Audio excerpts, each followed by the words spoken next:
Hello? Good afternoon, everyone. Yes, applaud yourself. Our speaker hasn't gotten here, but we have a few other things to take care of beforehand, so we might as well get started with that. First of all, welcome to Lunch with the League. I'm Joanna Leifer. I am the program committee chair for the New York City League of Women Voters. Every month, the program committee invites an expert speaker on a social or political issue impacting New Yorkers. We've been doing this for years, probably 20 years at most, and we didn't let COVID get to us. Even though we could not meet live, we were Zooming in those 2 years. It was terrific. We could all hang around in our pajamas, drinking our martinis. It was terrific. But there's something wonderful about seeing people live and to have a, yes.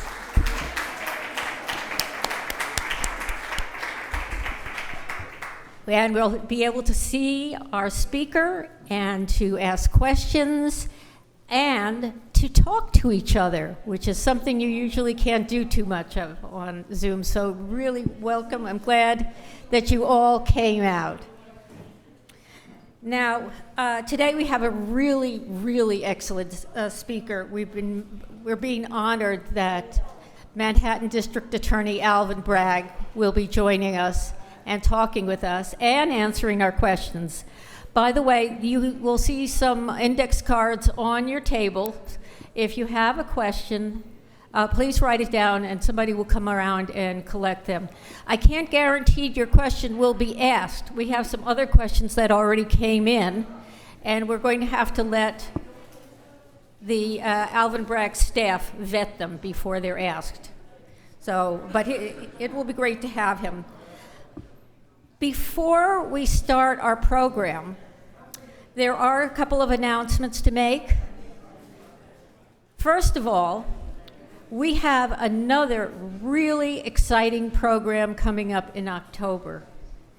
For you people who know the League for a while, before every election, our October meeting deals with what's on the ballot, in which somebody comes up, an expert comes up and talks about who's on the ballot, what's on the ballot, what are the issues going on and the nuances. Well, this October 25th, we have a very special person coming to tell us all that. And that is Bridget Bergen, city and political reporter for WNYC, and has spoken on WNPR, New York One, BBC.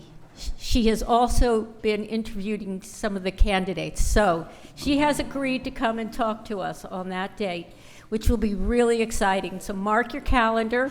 Be sure to come. It should be a terrific meeting. Pardon?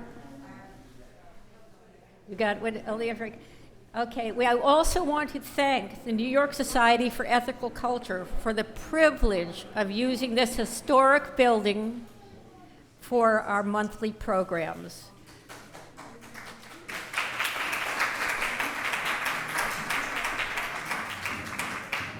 We have been very fortunate to have this building. It's before we were invited to have this, we were ending up in church basements, which are fine, they're nice, and union halls, but there's nothing better than to have serious topics talked about in these majestic surroundings. So I want to introduce Nori Rost. She's the leader of the Ethical Society, who will say a few words about the Ethical Society, its missions, and some of its programs. Thank you very much. It's so good to have the League of Women Voters in the house today.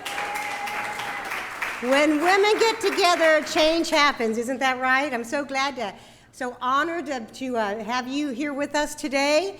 As Joanna said, I'm Nori Rost, and I'm one of the leaders here at the New York Society for Ethical Culture. Ever since 1876, we have been gathering consistently to ethically grapple with the issues of the day, back when it was the suffragette movement, when it was being a part of the founding of the NAACP, when it was working on the Northern Civil Justice Movement here. We've been a part of the fabric of New York and the fabric of seeking justice here in New York City since 1876, and we're going strong. We're going to continue to do that. I want to just highlight a couple of things that are happening very quickly that I think the League of Women Voters would be interested in, and one of those is happening tomorrow night. We're having a panel discussion at 6:30 called "The Gavel Heard Round the World: Abortion Access in a Post-Roe World." It's a great panel discussion with representatives from the Guttmacher Institute, the Center for Reproductive Rights, the MSI Reproductive Choices. It's going to be moderated by Flora Peer, who is the news editor of the 19th magazine, and she's a veteran New York Times reporter. That's tomorrow at 6:30 downstairs in Adler Auditorium. It's free, but we ask you to register on Eventbrite just so that we have a sense of the numbers. It's going to be a very powerful discussion, very timely. Also, next Monday, September 19th, to kick off Climate Week, we're hosting Up to Us 2022, Strategies and Solutions to Save the Coolest Planet in the Universe. Again, these are the issues of our days that impact every single one of us. And we want to encourage you to, again, engage in that. You can get tickets for Eventbrite on that as well. And finally, we have a very active action team here that has sent out thousands and thousands and thousands of Reclaim Our Vote postcards. And if you would like to participate in that, super simple. You can see Janet right here, Janet Rose. She will get you information on picking up a packet of postcards to send to Florida voters. Now more than ever, we need to enable all voters to come to the ballot box in November, Rovember, and reclaim our vote. So those are some things that are happening here. We always have fabulous programs in the week. Go to ethical.nyc. You can find out more about us. And again, so delighted to share this day with you. Thank you for all you do.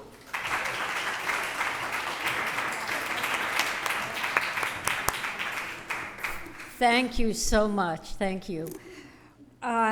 Next, I'm going to introduce the League's two new co-presidents who were elected in June. That is Deborah Broham and Kai Rosenthal. If you would wave, say hello. Where is Kai? There she is. Wave, Kai. She's standing back there. Two co-presidents. They already are really working hard. We're really making them work hard. Deb is going to come up and tell you a little bit about the League and some of its upcoming programs as well. Deborah? Good afternoon. This is so exciting. This is my first lunch to the League because I joined the League during the pandemic, so I've only had an opportunity to participate in the remote programming. This is amazing, and what a wonderful job. I just want to give a big thanks to the program committee who has put together an amazing program, packed the room. And also, but I want to take the opportunity to welcome you all on behalf of the League of Women Voters of the City of New York, 103 years young, but apparently there's still plenty of work for us to do. And I hope that any of you who are not currently members or not currently volunteers will take the opportunity to join in some of the great activities that we're engaged with, or if you have other ones that we should be engaged with, please let us know. I do want to ask those, the way to get really engaged with the League, I know there are a bunch of people here who are members, the way to get involved is to get involved in one of our committees. And can I just ask our committee members to raise their hands? There are more of you who are involved, or board members too, raise your hands. Yeah, there's a lot of things that we have going on and a lot of activities, and we would welcome you all to get engaged. You should start as a volunteer. If you haven't, you can just join on our website. To give you a flavor of some of what we're doing, this coming Saturday is Constitution Day. For those of you who didn't know it. We're going to be out in 10 low voter turnout districts across New York City, handing out copies, pocket copies of the Constitution in English and Spanish and links in other languages. It's an excuse. It's an excuse to talk to our neighbors, to talk to people about the importance of voting. We, the people, these are our rights. We need to preserve these rights. And this is an opportunity to get out and talk and find an opportunity, help people check their voter registration, help them understand their poll site, get them excited about things where even if they may not be a registered voter, they will have an opportunity to be involved in citywide participatory budgeting next year, any number of different ways. But Constitution Day is on the 17th.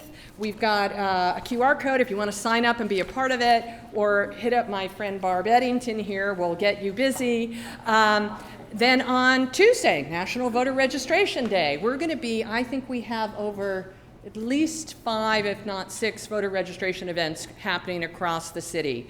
There are always opportunities. We are getting requests constantly to come and teach people and help people register to vote, help them understand their information and poll sites and so forth. It continues. We have a fabulous event that's going to be happening at Trinity Church Wall Street on the 25th of September. We're going to be working, we work across all kinds of different community groups, and I hope that if you are engaged with a group and would like to get more engaged with the League, please let us know. It's all about building community, sharing opportunities. With that, I will turn it back to Joanne. I do just want to, if you hadn't seen, I wanted to thank Gail Brewer, who was here, who stopped by to support us. Gail, who is our local council member here, former borough president, has been a long-time supporter of the League. We appreciate her coming out.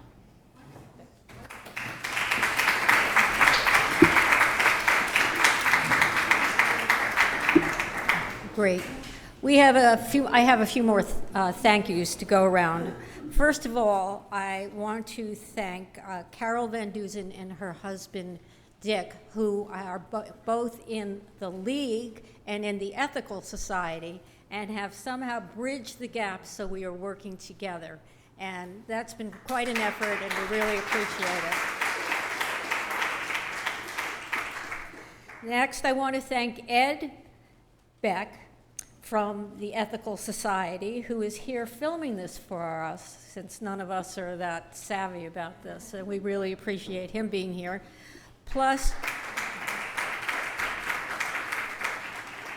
Janet Rose, who is at the front desk checking you all in to make sure you're vaccinated, and she also is from the Ethical Society.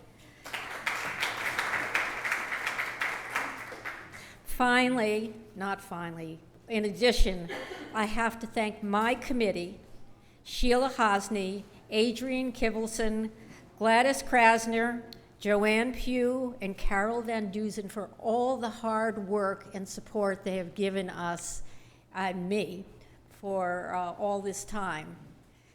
And I also,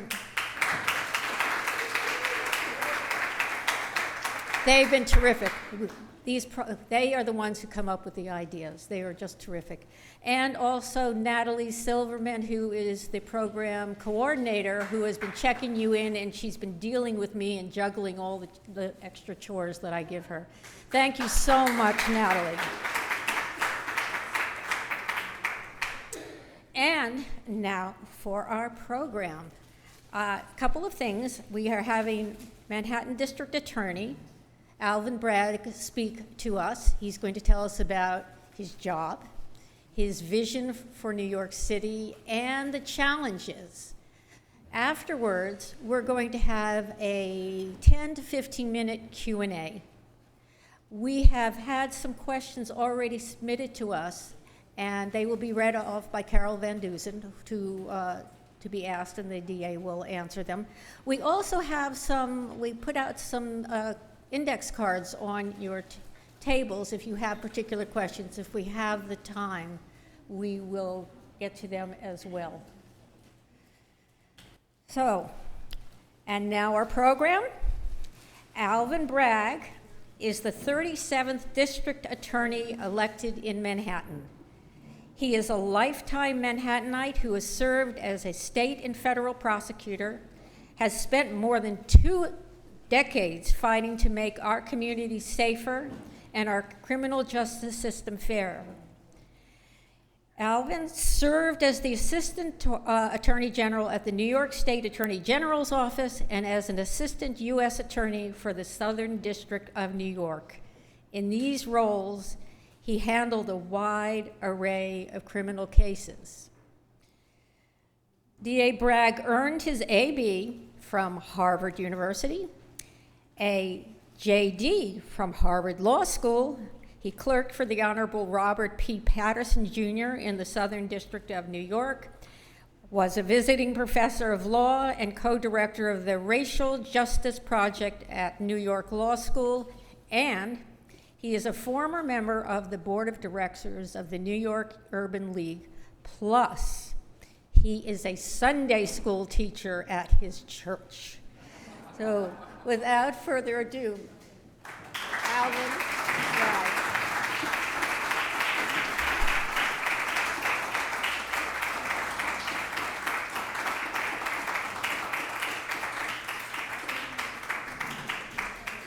Thank you. Thank you so much. Do you need anything more? I think I'm good, yeah, thank you. Thanks for the introduction. Joanne, I really appreciate it. With the start of school coming, I will be back teaching Sunday school this Sunday. I teach the high school students. It's always the most interesting hour of my week, I assure you. So it is great to be here, really great to be with you. I'm a longtime admirer of the League's work. I was really encouraged when I sat in the back and was listening to the announcements about getting out the vote. That is how I know your work best. When I was at the Attorney General's office, among other roles, I oversaw the Civil Rights Bureau, where we operated an election day hotline, did other troubleshooting to make sure that the vote was secure. I also know you've historically done a lot of work with our census. One of the matters I oversaw at the Attorney General's office was the challenge that we brought to adding a citizenship question to the census. I directed that work. And so that's how I know you and have a great admiration for some time about the work you do. I appreciate the opportunity to speak. Generally, I'm asked to speak for like 5 minutes. I was told to speak for 20, which I will try to do, and I appreciate it because a lot of the work that we do, am I not? All right, thank you. Because it'll allow me to get into some depth, but I do really want to hear your questions and provide some answers. The core, and it was said I'll talk about what I do. The core of what I do is to advance safety and fairness here on our beautiful island. And those are two concepts that are often talked about in oppositional terms. Like you have to have safety or you have to have fairness, you work for one or the other.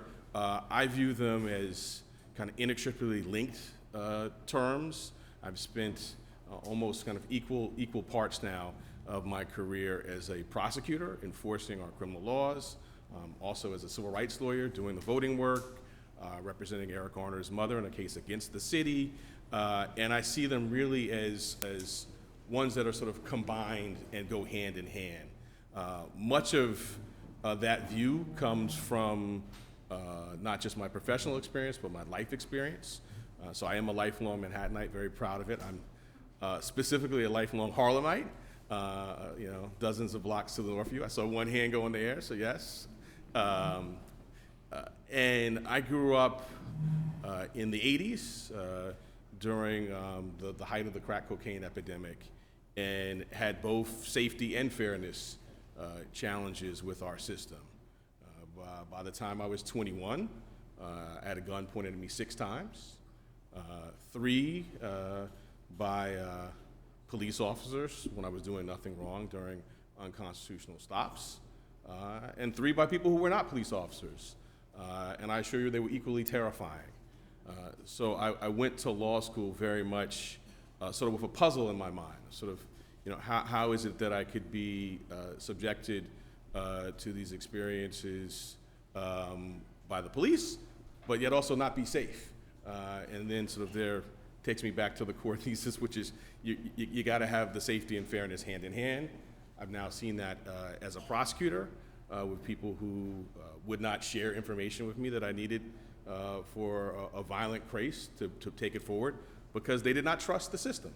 And so if we don't have that community trust, which comes from fairness, we can't have the safety that not only we all want, but certainly deserve, and I would say is guaranteed to us under our laws and our Constitution. So that's what took me to law school. You heard a bit about my bio. I know I'm new to many of you, so I will just say, I've practiced at the city, federal and state levels, civil and criminal work, and it's all been a joy to serve the public, and I would say the role I'm in now gives me particular joy because I am a lifelong Manhattanite, and while I love being a federal prosecutor and a state prosecutor, the volume of our cases, the work that impacts our day-to-day lives is at the local level.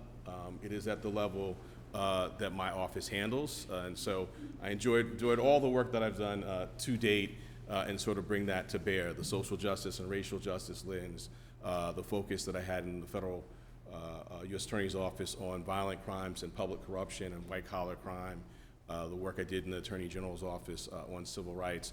All of that plays out on a daily basis down at 1 Hogan Place, which is an address you may know from one of these mini Law and Order type shows. That is an address of our office. So the current challenges, which I think was the second thing I was asked to address, and there are many.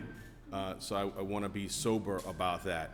I'll start with gun violence, and you'll see a theme, which is these are things that I think have become more acute during the pandemic. They were there before, but they've become more acute. So we've seen during the pandemic a spike in gun violence. There is some encouraging news. Oh, you can't hear me? I seldom have that problem. I'm going to start yelling then. Is there a way we can turn up the volume? All right. That also made me feel tall, too. So yeah, if you can't hear me in the back, raise your hand. But I will try to project. I usually talk too loudly, so I'll try to modulate my voice. So I was saying that the theme here really is things that have spiked during the pandemic, and on gun violence, we've seen it in the news. I will say that we have encouraging news in Manhattan, which is that year to date, shootings are actually down 17% in Manhattan as of September 4th when we pulled the data, which is a good thing to be trending that downward, and also is more than the 12% citywide decline. So that is good news with both shootings and homicides down. Yet we obviously have a lot more work to do. Hate crimes also on the rise during the pandemic. We have sexual assault as an acute issue that, again, is something particularly in the domestic violence space. During COVID, we've seen an increase there. And so I'm sort of, kind of have 5 issues. Those are the first 3: gun violence, hate crime, sexual assault. The 4th is conviction integrity. We still do, in this country, have people who are incarcerated wrongfully, and we're focusing on that as well. And the last, and it may be the most pervasive of the issues, in that I think it touches, I know it touches all of the criminal justice system, and in some ways, I think is underlying many of the issues we're seeing, even outside of the system, which is mental health. So I want to just talk about what we're doing. I view those as, there are many challenges, but those are the top 5 that I see, are of the top 5. And so I want to kind of spend some time on each of those for a little bit. I'll start with gun violence. As I said, there is some encouraging news in that shootings and homicides are down. I think that is not coincidental. We have used the resources of the office to focus on the drivers of violence, the most kind of active people who are doing violence. We have brought 372 gun prosecutions this year, which is a number that shows productivity, but is also a sad number, that there are those many cases out there to be brought. We are working hand in hand with our federal and local partners, literally in a room like this every day, the Gun Violence Strategic Partnership meets, and it's folks from the federal government, folks from the state government, all 5 DAs have a representative, and the discussion goes around the table focusing on people who are doing the most violence in our communities to work together. And I have to say, I've been in law enforcement now for more than 20 years, I guess, more than 20 years, and that level of collaboration is something that is you don't usually see, and I think that is in part helping drive this trend downward. So we're bringing the gun prosecution cases, but more important than that, and it's been a real focal point for me since January 1, is how are the guns getting here? We know there's no gun manufacturer in Manhattan, none in the city, none in the state of New York. They are coming, as I'm sure you've heard the term, the iron pipeline from down south. So we've really had a concerted effort to look at our gun cases and examine the gun possession cases and try to figure out how the guns are getting here. We've had 2 cases, 2 separate investigations using wiretaps of groups from North Carolina that were bringing guns in significant numbers, which we initiated earlier this year. We had another, folks may be familiar with the term ghost guns. So these are sort of guns that don't have serial numbers. They can be produced in a number of ways.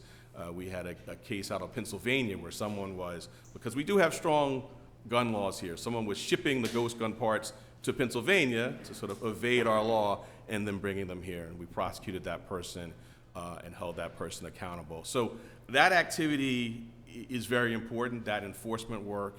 And I'll just mention one last one, again on the spirit of sort of partnership. We brought it with my old office, the Southern District of New York, a group of people engaged in just brazen violent acts, a string of robberies, a murder, an attempted murder. They were kind of robbing people as they were leaving clubs with very expensive jewelry on throughout the borough, but the group is based in Washington Heights. So another concrete example of sort of the collaboration. And I think that consistent, persistent work on where the guns are coming from and the people who are using them here, holding them accountable, is how we're working to bend that number. It's down year to date. Of course, the goal is to get back to pre-COVID levels. Equally as important as our enforcement work is our prevention work, right? I always say the best case for me is the case I don't have to bring. So we've also spent time working on prevention. Probably one of my most fun moments as district attorney was standing in the Henry Street settlement, which is on the Lower East Side, with groups of very young people, teenagers and below, with 10 organizations that work with youth. We were awarding grants sort of in the vein of kind of summer stipends, so the money to go directly to these children, to do projects like take an area that's been marred by gun violence and turn it into a garden, or take the trauma that they had experienced and do some cognitive behavioral therapy. And you know, the room was just sort of overflowing with sort of emotion and joy, and I will say really sort of blown away with sort of our teachers, our clergy, our other youth leaders who were with them and very happy to receive these grants, which they've put to good use.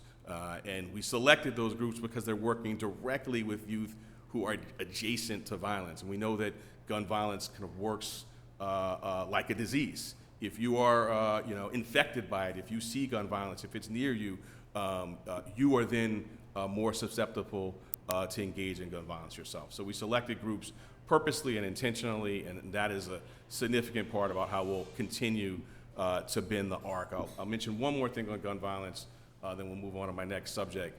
Something that we've done that we haven't talked a lot about, but that we, I think, can't talk a lot about, we won't put a name to it because it's work that we sort of do and then step away. We built a case to hold drivers of violence accountable, and then when we looked at sort of the folks we've been investigating, we saw there was sort of a group of people, young people, who there was no evidence to charge them, but they were close to the fire, so to speak.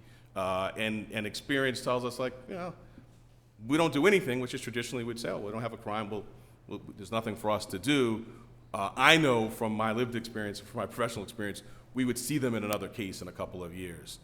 So we took a significant kind of non-traditional step, and we said, look, nothing for us to do. This is certainly beyond the four corners of our office, but we reached out to some of our community partners, and we said, here's a list. They need you. I was out at a community event a couple of weeks ago, and one of the community leaders came up to me and was like, can you do that again? We are reaching out, connecting with those youth, and not everyone connected with us, but we got a few, and so we're going to continue to do that. And for me, that's on par with our enforcement work. So that's guns, and the last thing I'll say on guns is, and this is again sort of a theme of all we do, we have a great kind of witness aid group. They work with witnesses, they work with victims. So in addition to sort of doing the enforcement and doing the prevention work, we're working every day with people who've been directly affected by gun violence. Our counselors, our social workers, and they're doing that across a range of crimes, and I'll come back to them when I get to sex crimes. So that's guns. The second area, and I would assume, folks, this list doesn't surprise folks when you kind of know what's going on in your communities, is hate crimes. We've seen an uptick. We have a record number of cases pending in my office on hate crimes. We have, in particular, seen an uptick with hate crimes targeting the AAPI community, which we've talked about and are working on. We've also recently seen an uptick in hate crimes that are anti-Semitic and hate crimes targeting the LGBTQ community. So we're tracking that and directing resources. I mean, these are cases, and this is sort of what the preamble to our hate crime statute says, our legislature's language, that they kind of tear at the fabric of society. It's one thing to be the victim of a crime, it's another thing to be selected and targeted for your race, your religion. And we realized early in the year that this was going to continue to be a growing issue. So when I testified before the city council, we've got an annual day when the 5 DAs go and say what we've been doing and also ask for some funding. I asked for funding on guns, which we got some, and I asked for $1.7 million on hate crimes, and the city provided that. And so we've been hard at work expanding our hate crimes unit.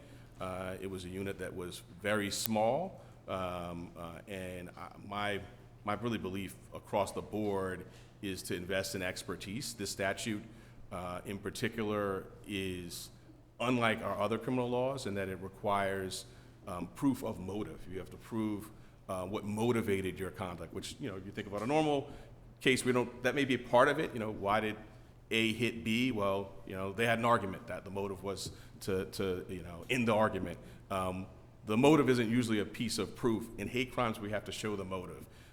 And what we had heard from our community partners is a lot of these cases aren't going forward as hate crimes, and we're hearing early on, oh, that wasn't a hate crime, sometimes at the scene of the crime. And so we are adopting an inclusive approach. I know from the hundreds of investigations I've done, we know little at the beginning, and so we can't rule anything out. And so we do have the cases where someone draws a swastika or someone says an epithet, and those are relatively straightforward ones. Most of the cases, people aren't saying their animus out loud, and so we are training our folks and investing in resources and doing things that you might expect. So let's look at the social media, let's look at the emails, let's look at the text, let's talk to the friends, let's look at all the circumstances. If you don't work or live in Chinatown and your Metro card says that you only went there once in the last month, and the one time you went there you assaulted an Asian woman, well, we need to be looking at that. And so we are training our folks, deepening the number of people with expertise in this area, and also importantly, using that money so that we can kind of have the cultural competencies and strengths, including language capabilities. This goes back to the issue of kind of fairness and safety and trust all being bound in one. When I went out and talked to a number of groups, and we said, I know hate crimes are on the rise. I know this is being underreported. Like, tell us why. I said, well, we just don't trust your office. And more broadly, we don't trust law enforcement. And so we said, well, how can we change that? So, well, we come to your office, we don't see people like us. People don't speak my language. And so we've been investing in that, and again, as I said, investing in the language capabilities and the expertise and expanding the numbers. I'll end hate crimes the way I ended guns, which is because it's just so essential. It's the through line in all of our work. We're also, not just talking about investigators and paralegals and lawyers. We're talking about our counselors and our social workers. We all make the cases together, and obviously we want to go into court. We want to hold people accountable. But in many ways, the most important thing we do is through our witness aid group, who are supporting victims, survivors, witnesses, and as you can imagine, these hate crime cases and the support they provide is really, really important. And so our investment is also going into that space. So it's guns and hate crimes. I want to talk about our Special Victims Division. I hope I don't get too kind of org charty, but I am particularly sort of proud of this organizational change too. Our Special Victims Division, houses sex crimes, domestic violence, child abuse, human trafficking, and elder abuse, and it's existed as sort of within another bureau. Our trial division for years in the District Attorney's Office. And so we are now in the process to really center that work and give it primacy we've stood it up as its own division, which again sounds sort of like, we did just move some words around on the page. It is, I think, org charts and also budgets reflect priorities and principles. And so standing up our Special Victims Division sort of on its own, and then we've brought in Joyce Smith, who was the acting DA in Nassau County, and has been a career domestic violence prosecutor to run that. And then I promoted the person who was the head of our witness aid unit. So you're now her deputy, and I want everyone to know that just as important as this to do cases, it is for your work supporting the victims in these cases is equally as important. So that structural change, I think, over time is going to be very significant. We also are in the process of staffing that division. Historically, our sex crimes unit, for example, everyone in it had another docket, and they sort of had a dotted line reporting into sex crimes. This is like hate crimes, very sensitive cases, very challenging cases. And I said, well, no, we need to have a group that is dedicated and focused exclusively on this work. And so we're in the process, I call it a glide path, of kind of shifting our organization in that way. And I'll give a sort of a recent example that you may have read in the news that sort of was a focal point for sex crimes for this summer. Really horrendous, all the sex crime cases are, of Dr. Riccardo Cruciani. This was approximately 6-week trial. It was unfortunately and tragically years in the making. This was a doctor who was sort of a pain doctor, and he literally used his prescription pad as a weapon. Prescribed medications in higher doses to a number of patients, addictive painkillers that they became dependent on to function. And then he used his control over that medication and sexually abused his patients. Hard to think of a more troubling abuse of power and loyalty. And our team went into court and proved that case and got a conviction in what was certainly tragic, but I think also an important signal to anyone contemplating engaging in that they will be held accountable in Manhattan for that conduct. And we had great lawyers go into court and do that and build that, and investigators. I want to return again to sort of our witness aid folks and just to put a little color on sort of their work in the context of that case. They did things like helping these patients and survivors navigate the medical bills they have to pay, writing letters to their new doctors explaining their medical history so they wouldn't have to relive traumatic experiences over and over. supporting them through the trial itself, something like getting a pillow so they're physically comfortable, populating the courtroom so that when they looked out from the witness stand, they saw a sea of supportive faces.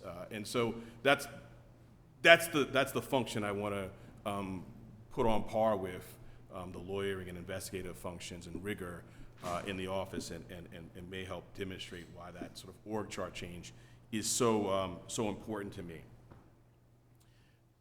I want to mention with our kind of, it's a separate unit, but I think the work goes together. We have a human trafficking unit, and I should take a step back and say, look, I've been DA for 9 months, so much of this, right, the lawyers, the investigators, I'm trying to move pieces around. We've hired people. I should acknowledge Meg Reese, our chief deputy assistant, Lexi Cern, our executive assistant. So I've been fortunate enough to bring people. I mentioned Joy Smith, who was Nassau DA, great people into the office. Make no mistake, the office has in it, scores of dedicated, career-long, high-integrity prosecutors, and it's been great to sort of get to know them as well. And I say that as I start to talk about human trafficking, because it's someone who we promoted to be the chief of that role, and when I tell you, probably that was just a sort of a no-brainer decision. Met with him, and the work that human trafficking is doing, much like really all the special victims, is heartbreaking. It's heartbreaking work. Recently having a sex trafficking case involving a 14-year-old who was the victim of human trafficking. I mentioned that work, and I won't go into more examples of that, but I want to mention how in this space we too are focusing on fairness. So we're centering the dignity of our victims. We're making our cases, but also we're focusing on making our system fairer, and not just sort of on convictions. So our state recently passed a statute called the START Act. It gives survivors of sex trafficking and labor trafficking an avenue to clear convictions for any crimes that were the result of their experience of being trafficked. It is a profoundly important statute, and when I arrived on January 1st and talked to the person who we would then promote, I was so encouraged and delighted that he was, so I'm using this. So far, to date, I think, I don't have the exact number, I think the number is around 14 convictions that have been vacated, but I know that we have, all that have been brought to our attention have been vacated, and so we'll continue to do that, and it's important. It is, again, that sort of pairing of fairness and safety. Someone who did a crime, and there's no dispute the crime occurred, but they did the crime because someone says, if you don't go steal from that store, I'm going to traffic you this evening.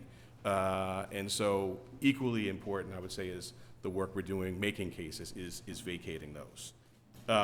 Again, I don't normally get to speak for this long. I'm enjoying going to this depth, but I do want to get to your questions. I'm going to do 2 more categories and then questions. I mentioned up front that we have in our system convictions that are wrongful, and so again, something that we've initiated and started this year is a wrongful conviction unit. Brought in someone who's a leader in the field in sort of DNA, and someone who was a senior person at Legal Aid who's spent much of the year building the team. Where now I think we have 1 position left to fill, but they're already hard at work. And I mentioned sort of outside of the courtroom, my most memorable experience was standing side by side with that youth. I would say inside the courtroom, it was going to court myself to ask the court to vacate the conviction of Stephen Lopez. Who is Stephen Lopez, you might ask? I think all will recall, I certainly recall it vividly because I lived through it, the Central Park 5 convictions. And we'll know Youssef and Raymond and Antron and Kevin and Corey, but largely forgotten by most was Stephen Lopez, whose life was also changed forever by the events on April 19th, 1989. I'll just parenthetically note, I was in high school. To get to my high school from my home, I passed Central Park every day. One of those 3 gunpoint stops I mentioned was, stopped within blocks from Central Park and falsely accused of stabbing someone in Central Park right around this time. So this chapter is never been far from me. And so Mr. Lopez was the sixth person indicted for raping the Central Park jogger. The trials were divided, and so there were scheduled to be 3 trials. He sat through the first 2. I don't know if he physically sat through, but he certainly saw the results, seeing the other 5 convicted, and convicted on statements by folks who were going to be used against him that we now know to be false, convicted by science, in particular hair comparison that we now know to have been erroneous, and the jury was literally waiting in the wings to be brought in for his trial. The prosecutor said, well, if you'll plead to the robbery of another jogger, you can avoid this trial. So he pled guilty to that other robbery, went and served some jail time.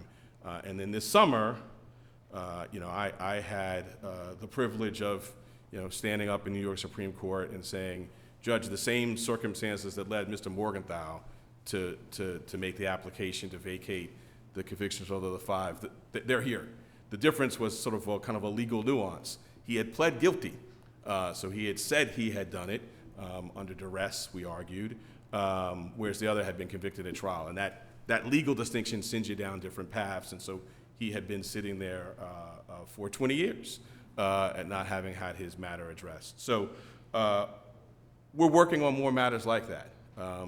We ask people to come into our office every day to talk about areas of their life, to engage in introspection. Our commitment is we have to do the same.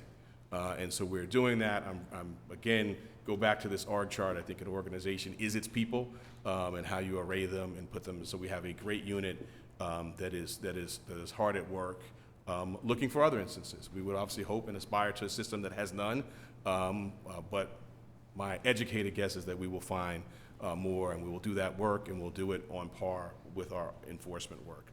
That leads me to the last, which is mental health. I don't know if you're like me, you grew up in a household where we didn't, that wasn't even a phrase. I didn't know what mental health was until I was an adult. This was not something that was addressed. In many ways, that's our criminal justice system. This is not something that is, front and center. And this is different from the wrongful convictions, right? We're talking about people who we know committed a crime. They shoplifted, they committed an assault, but we know that it was a product of mental health, or parenthetically add substance use disorder. We know particularly for the kind of offenses like a shoplifting, I've seen it in my time on this island of the churn. Someone goes to Rikers Island for 30 days. They come right back, generally to the same block that they left, and then generally commit the same crime. And we just sort of repeat. I've seen it personally, I've seen it professionally. And so what we're engaging in, and again, I feel like a org chart wonk, but we've created another division, which is called Pathways to Public Safety. And again, this is my view of leveraging expertise. We brought someone who'd been at the district attorney's office, left and spent a lot of time thinking about alternatives to incarceration, thinking about treatment programs. And we just had a training for that unit, and they now are almost at full strength. So our model is, whereas before alternatives to incarceration, so a mental health treatment program, for example, were sort of the afterthought. Quite literally, if you took the life cycle of a case, generally it might be something that was raised by a defense lawyer 6 months into a case. We have in each of our kind of bureaus that handle sort of our general street crime, we're gonna have a deputy there who's knowledgeable about and tasked with alternatives to incarceration, and the sole, well, not the sole point, but the primary point is to intervene as early as possible. It almost kind of goes without saying, if you have a mental health issue and that's what's causing your conduct, the last thing you need in your life is 6 months of Rikers. And so to intervene earlier in cases, and so that we can connect with treatment and services. We've leaned into that compared to last year. Our kind of referrals to services are up 250%. Obviously, those are the referrals, so the sort of the efficacy, has not been demonstrated yet. But we do it, based upon research that we've seen in other jurisdictions, and are importantly tracking it with our data, tracking it so that we can measure the efficacy. But the research is there, and we're going to be doing it when there's a need. I mean, obviously, there are, even for matters like shoplifting, and we've been looking closely with small businesses and the NYPD and our business improvement districts. There are people who are doing that not because of a mental health issue, but because they're opportunists, and those we've been prosecuting and holding accountable, and I think that is important as well. And the great thing about sort of creating a division and having folks is the people who are schooled in it, who can tell you, okay, this is someone who, based on my history, is presenting with these issues. We can bring in a clinician versus others, and we've seen this in our building cases, people who are shoplifting and then going to the corner and fencing it and making a whole lot of money and doing it again, and we're working on operations to sort of where we're kind of following the stream of commerce up the chain to try to dismantle some of those systems. So that leads me to my last one. I've done 5. I could go into sort of more detail on each, but I think I will leave it there, and I'm looking forward to questions from this very engaged group.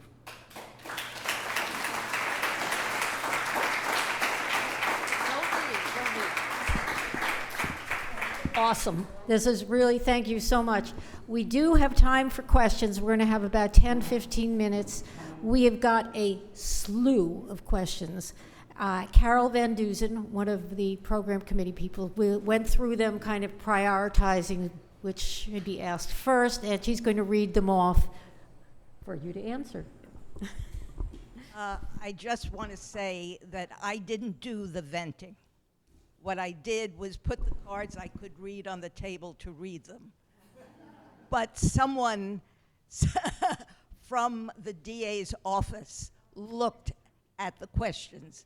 So please, I had nothing to do with it. Now the first question, some of it you've answered, actually. So when I throw it out, we may all understand it to begin with. But there is a perception that repeat offenders are being released without bail and continue to commit crime offenses. Now, is that accurate? So I guess I touched up on the bit. I will. I'm sorry. Is that an accurate perception? Yeah. So the data doesn't bear that out. And if I could maybe segregate the answer into sort of 2 parts. One, I think there's confusion on kind of violence. I'll just kind of use guns as an example. I mean, our gun practice is virtually unaffected by bail reform, right? The people who are coming in on gun possession, a shooting case, I see lots of reports about, bail and guns. Our practice from before to after, there were some changes to the law, small ones on guns, but our practice is unchanged. What we are seeing in the gun space is we request a bail number, and that bail is sometimes posted, and the person is then out on paid bail, and so that happens. But so I wanted to put that to sort of one side, then to sort of answer sort of more broadly. The data, and I actually have it. I'll just kind of use some specific numbers, but the sort of the point is that the data pre-bail reform and post is the same in terms of people kind of being rearrested. So if you go back to January 2019, 95% of the people awaiting trial, not in custody, were not rearrested. That same number in January 2020 was 96%, and in December 2021 was also 96%. So it is, remained kind of, at that same level, and then in each of those months, January 2019, January 2020, and December 2021, 99% were not rearrested on a violent felony charge. So that's the data, which I think speaks for itself. Yeah, it should be given to the Post or the Daily News because where our perceptions are created by the media, a lot of it. What can be done, and I feel strongly about this, to help people to speed up trial dates so they don't languish in jails when they've been tried? Or before they languish before they're tried. Is there any effort to speed up that? This is a significant issue. When we look at our Rikers population, it's driven by two issues, which is number of cases, but then length of stay. And in Manhattan, we do have a length of stay issue. So we have a team that is sort of working and examining this issue, working with kind of other stakeholders from the court, the defense bar. We did have some of these time periods sort of elongated because of COVID. We'll say we're sort of back now and sort of moving along at a pace that feels like it used to.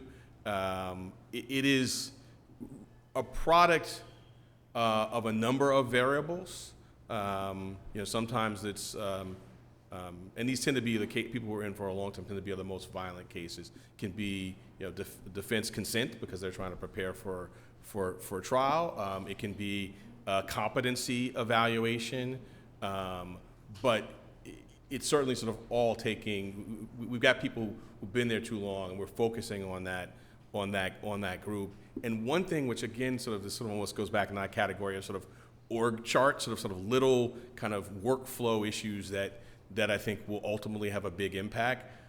One thing that we've looked at is that in Manhattan, our adjournment lengths are longer than other boroughs, right? So you come to court, and there's a status check-in, and maybe somewhere else it's put on for 2 weeks, versus in Manhattan, maybe it's put on for 4 to 6 weeks. And so we're looking at trying to shorten that time because we all know from all of our lives, right, if you put something back a month, it will then take a month to do what needs to get done. And so that's sort of a very, I would come up with a small sort of workflow change that we're looking at that we think over time will bring that number down. Okay. The next issue has been brought up to me, and it's something you can't answer. It can't be vetted, but I'm going to read it and don't answer it because I know you can't because it's ongoing. But I've been asked by people that I have a great respect for come up to me about this. What is your office doing about continuing the investigation of one of our most famous grifters? I don't know who that is, but I think if I understand it, but I want the people who care to ask this to understand it, that you cannot talk about it because it's an ongoing investigation. So let me give it a try. Okay. All right. It may be that the answer is unsatisfying because it's sort of I can only talk about what's in the public domain. But I think we have had a few things in this general space, right? So this may be you clap, but at the end you may not clap again because you may already know this. But so we had the former CFO of the Trump organization plead guilty a few weeks ago. As part of that, it's been reported, right, he's obligated to testify truthfully in a trial that is scheduled to start on October 24th of the Trump organization, principally arising from kind of tax fraud issues. So that is some imminent, and there was reporting just yesterday the parties were in court. So that is the part that is happening in the public space. Not in the public space. Our investigation as to sort of matters, relating to that organization continue.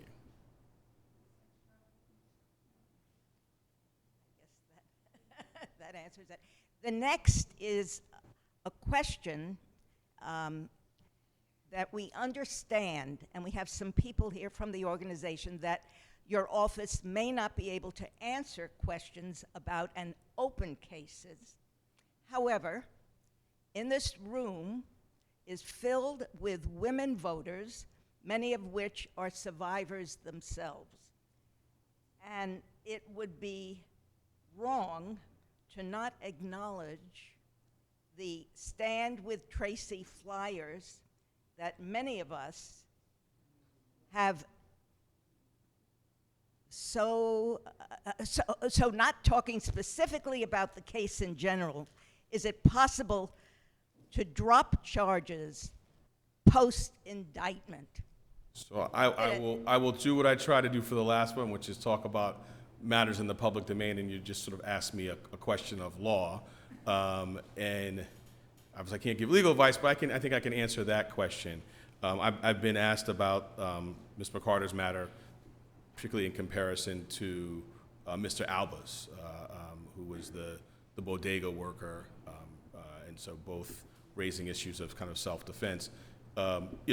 That case was pre-indictment, and the sort of law about dismissal, is different pre and post indictment. We, as a district attorney's office, cannot, unilaterally dismiss a case, and so there's, been litigations. I think there's sort of two, kind of milestones in that were sort of. There was a plea resolution that was proposed to the court, that the court had a non-carceral outcome, had a treatment outcome that the court rejected, and then more recently, there were motions from us to sort of the people to dismiss the murder charge and have an information, which is when both sides agree, as to sort of a lesser homicide charge, and the judge recently denied that application as well. And I think your question was formed as an interrogatory. I don't know if you knew the answer, but yeah, the answer is that we don't have the unilateral authority to just dismiss a case. Another question: the challenges of working with the NYPD on your decriminalization efforts, given their past resistance to reform. So, we work with and this is, I would say, a distinction from my kind of prior work in this space. When I was at the New York State Attorney General's office, I led our examination of stop and frisk, which showed that, of all the stops for a 6-year period, 0.1% resulted in a conviction for a gun offense, which of course was part of the initial thesis. When I was a federal prosecutor, prosecuted an FBI agent for significant misconduct. I mentioned I represented Ms. Carr, Eric Garner's mother, in a lawsuit against the city. So I have some history of police accountability. It is certainly different because I'm now at an entity where we are working side by side, with the NYPD, and I would say quite well. I mean, the violent cases that I mentioned earlier, and guns, sex crimes, they are our partners in that. We're doing that, but we also have the role of accountability, and so we have a police accountability unit that has secured convictions this year for misconduct by officers. I'm aware of other ongoing investigations, and it certainly is a different posture for me to be working side by side and then also holding accountable. I did it a bit as a federal prosecutor. When I was prosecuting that FBI agent, I was working with the FBI on other matters. So it's not foreign to me, but it certainly is a day in, day out partner, and we just have to segregate. We segregate sort of our personnel, so the police accountability unit, because of my interest in that and because of my expertise, reports directly to me, and works independently of the rest of the office and of the NYPD.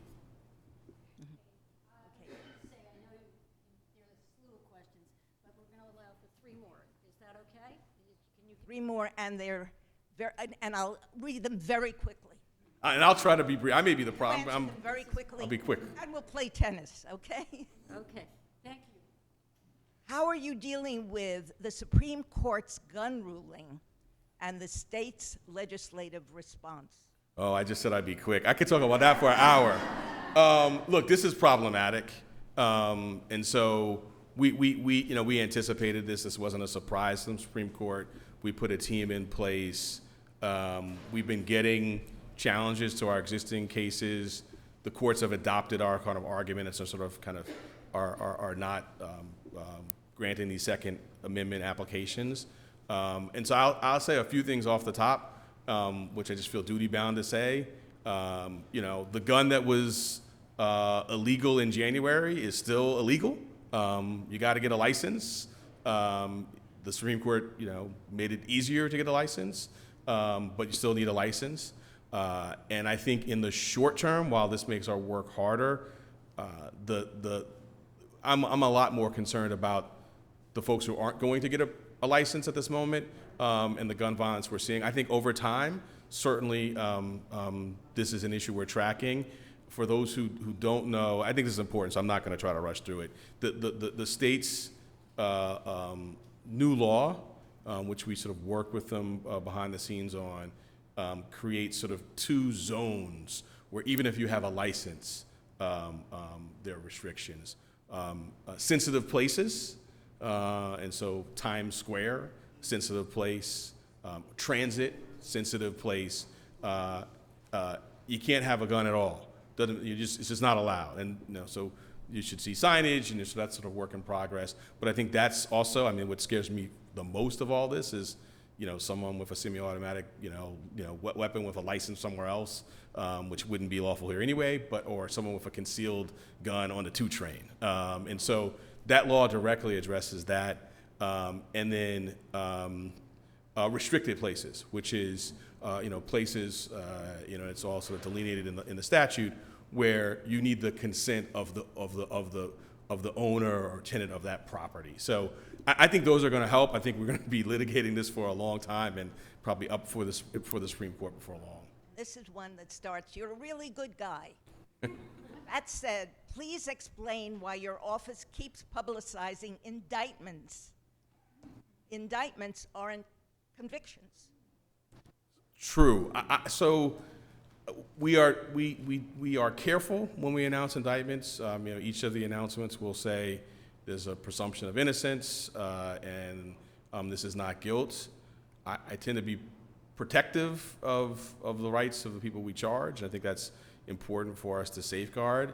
But we also have a kind of a public reporting function, I think. So I'll just sort of go back to, I think, our last press release, which was Thursday, which is, when we charged Steve Bannon. I don't know how we don't do a press release on that, right? So that may be an extreme example of something of great public interest. I can't remember how long the indictment is, but it's not short. You mentioned earlier in one of your questions sort of misinformation that can sort of come out. So I find that the way I can make sure something comes out correctly is for it to come out of my mouth. And so we do that either in a press conference or a press release in matters we think that are of public interest and are likely to be discussed publicly. Anyway, we want to get it right. And I'm going to end this with a question that will affect everybody. My definition is probably different than the person that wrote it. But what is being done to address the rise in rats in the streets? I want to know too. So, I don't have jurisdiction over rats. Thank you so much for welcoming me. Appreciate it. Thank you so much. Thank you. This has been wonderful. I think a lot of us had questions, and I think you answered them gave us a little more clarity on them. So thank you very much. We're going to have a few photos taken, and I hope hope I see you all in October for what's on the ballot. That's October 25th. Thank you so much for coming. It's been great seeing everyone.